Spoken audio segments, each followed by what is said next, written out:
Hello everyone, hope you are doing just great.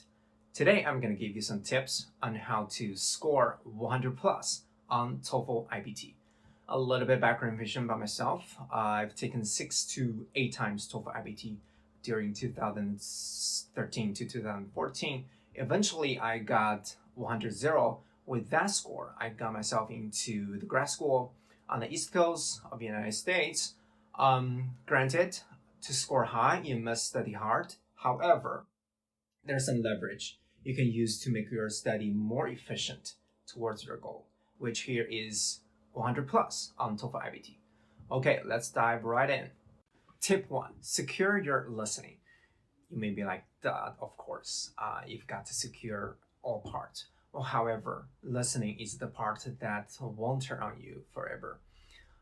You'll get a volatility on your speaking, reading, writing scores, which means sometimes you may get lower scores on those parts than your previous exam. It won't happen to your listening. Trust me, I'm speaking from my personal experience and experiences of my study buddies back that time. The listening score is always going to be a steady upward slope if you work on it. Okay, so how to work on it, how to practice. Go online, search past TOEFL exams, try to find the questions, transcript, and audio track. Listen to those audio tracks. Try to understand every single word and every single sound. Okay, that's the key. Let me repeat. Try to understand every single word and every single sound. Understanding every single word, easy. Whenever you hear a word, whether it's simple or difficult, Apple, university, differentiation, meritocracy, you have to understand what they are talking about, what they mean. What about every single sound? So when you hear a bunch of sounds meshing together, so for example, put it up, wrap it up, would have, should have, could have. Okay, that's where you have to work on. You have to break it down to understand, oh, okay, that's those words together. Okay, so for example, wrap it up. You understand that's wrap it up, okay?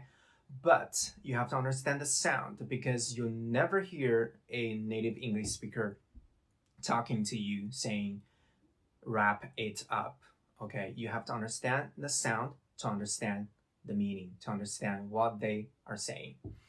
Only you can move on to next track when you understand every single word and every single sound in that other track. Practice that a few times a week. After a couple of months, trust me, you're gonna see the magic difference. Tip 2, pay attention to your psychology when doing a reading.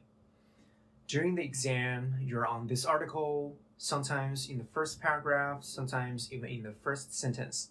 There are so many words you don't know already. If you found yourself in that situation, don't lose your cookie. Keep calm and carry on. It's not because your English is not good enough. It's not because you're not well prepared.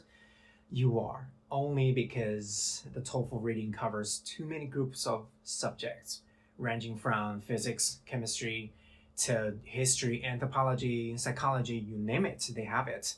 If you ask native English speaker to try to do TOEFL reading, they'll run into words they don't know as well. But they feel comfortable and confident. Same thing as you do reading in your own first language, especially it's a fancy article in areas that you're familiar with. So don't let your psychology drag you down.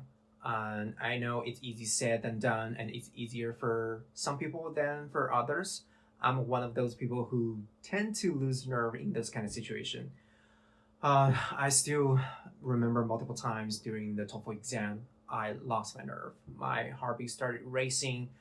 I wasn't able to concentrate, as you can imagine. I wasn't able to comprehend the article either. So only answer the questions by guessing. So if you're a tough cookie, good for you. And if you're one of us, how to train yourself? Okay, when you're doing exercise, time yourself 20 minutes, just as the real exam, and allocate 7 to 10 minutes to reading the article and the rest answering the question. The ideal would be 7 to 8 minutes on reading the article. If it's a difficult article, you can spend a couple more minutes on that. So run into words you don't know, don't look at the dictionary. Keep going because the time is ticking, just as the real exam. Another key is that trying to find articles from different subjects. Don't just doing articles from one subject, for example, history, simply because you like history. That will get you covered pretty well vocabulary-wise in history, but that won't train yourself for the situation we'll be talking about. Keep training yourself for a period of time. You'll find yourself comfortable dealing with articles in which there are so many words you don't know, and surprisingly, you'll be comprehend the article and answer the questions. Tip 3, improve your writing by reading. I didn't know how to improve my writing for a long period of time until one day I was listening to this radio in which this guy who just got out of prison and published a book without much education talks about how he learned writing by reading during his prison time. It makes a lot of sense to me. Language learning requires input. If there's no input in your head, it's not going to be output with your hand. However, this reading is different from the reading we talk about in tip 2.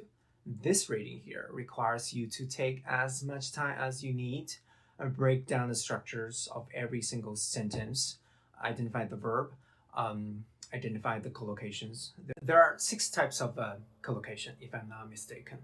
The most important 2 types of collocation here are adverb, adjective, verb, preposition. I'm not saying other types are not important. They are, and that they can also help your writing as well. It's just you may pick them up from listening, not reading. By reading carefully an article, especially written by a sophisticated writer, you can really learn some good collocation in terms of adverb, adjective, verb, preposition. So give you some taste. Financially independent, emotionally difficult, fiercely competitive. Those are adverb, adjective, collocation. When you run into those good stuff, let it sink in, internalize it, use it for your future writing. Same thing with verb, preposition, collocation.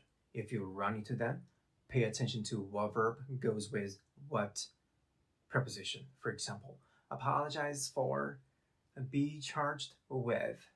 When you see them, treat them as secret and take your time to taste the collocation. Make it yours. And I would suggest use articles from TOEFL reading to practice tip 3. And you could use one article to practice tip 2, and the second day use it for tip 3. That way you use one article to practice 2 things. Of course, if you have time, you can always expand your reading by tapping into publications such as weekly magazines, newspapers. They're all good. With Biden administration being in the office, I believe the gate for international students to come to the state to study has been open. I would love to wish you the best of luck in the pursuit of your dream. Please share this video if you feel it's helpful.